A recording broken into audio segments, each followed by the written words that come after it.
The Samsung Galaxy Z Fold 4 won't change all that much compared to the Galaxy Z Fold 3. It will actually resemble its predecessor quite a bit, but it'll also be easy to recognize as some changes have been implemented.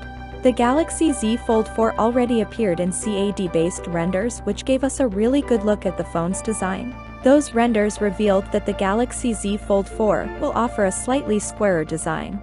Those cameras will stick out directly from the phone's back. They won't be a part of a distinct camera island. Speaking of which, the Galaxy Z Fold 4 is said to have a thinner and lighter hinge. By thinner we mean it won't protrude from the device so much as it does on the Galaxy Z Fold 3.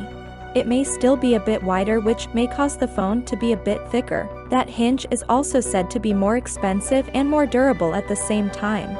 On top of everything, the device itself is said to be lighter than its predecessor.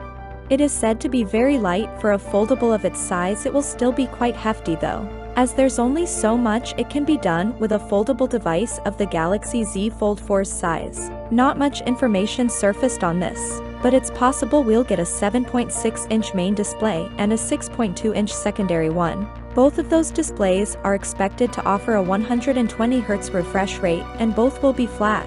The Galaxy Z Fold 4 is said to have 3 cameras on the back.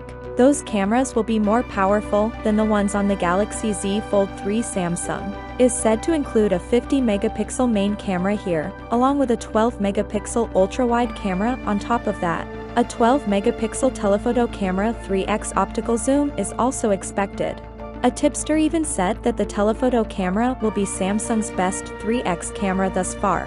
Do note that the Galaxy S22 includes a 50-megapixel main camera. The Galaxy Z Fold 4 is said to launch in 4 color variants. Thanks for watching. See you on my next video. Peace out.